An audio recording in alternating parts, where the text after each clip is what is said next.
Thank you, Mr. Chair. My name is CJ Grisham. I am the lead counsel for Texas gun rights. I'm also a Second Amendment attorney here in Texas.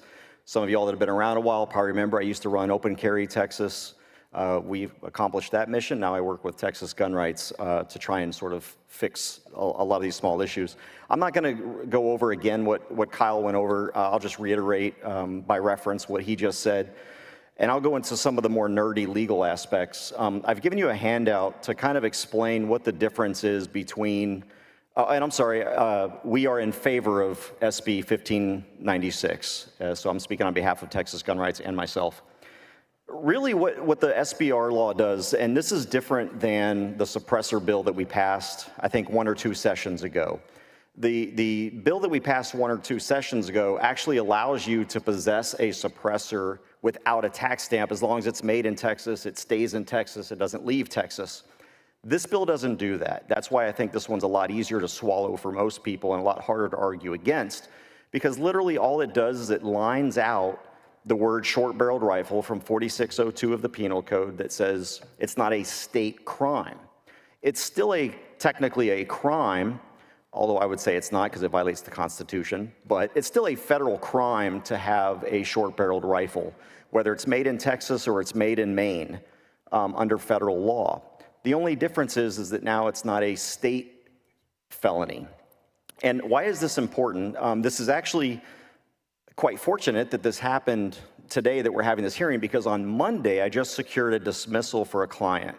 I had a client who was doing a photo shoot out in public, and it was at the zoo in San Antonio. He was doing it in the parking area, the parking garage there, just doing a formal photo shoot. Had lights, a professional photographer, and one of the pictures he was taking was just him with his handgun kind of sitting and looking down, and like an Old West type photo. The guards called the police and said, hey, these guys aren't doing anything wrong, but we're trying to close the garage. And he's got a gun, he's not doing anything with it, he's not breaking any laws, he's just taking photos. But since there is a gun present, can you just come and ask him to move along so we can close the parking garage? Well, the police showed up, they arrested him when they searched his vehicle because he didn't have his handgun in a holster. Wouldn't hurt anybody, but it was openly carried without a holster, so we need to get rid of that holster requirement too. And when they searched through his vehicle, they found his AR pistol. Well, what they did was they charged him with felony short-barreled rifle under state law, 4602, because they didn't know the difference between an AR pistol and a short-barreled rifle.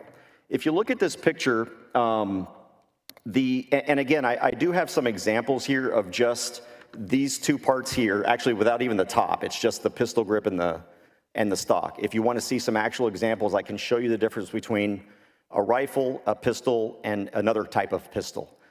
And kind of how crazy it is that these use the same ammo, the same mechanisms, but it really just matters what you put over here as far as the barrel length goes, and what you put on the back as far as a stock. And it's not just pistol braces, there's also something called a stabilizer brace, or a stabilizer blade, which also is fine with a pistol. Finally, this is how arbitrary the SBR law is. When the NFA was first passed, the barrel length was actually 18 inches. It had to get changed later because after the Vietnam War, the military, or even during the Vietnam War, the military was transitioning from the M1 Garand and the M1 carbines to the M16A1s. Well, so they started selling all these M1 Garands and M1 carbines to the general public. Well, they just created a whole bunch of felons because the law said 18 inches and the M1 carbines had a barrel length of 17.75. So what did they do? They just said, oh, well, let's just make it 16 instead.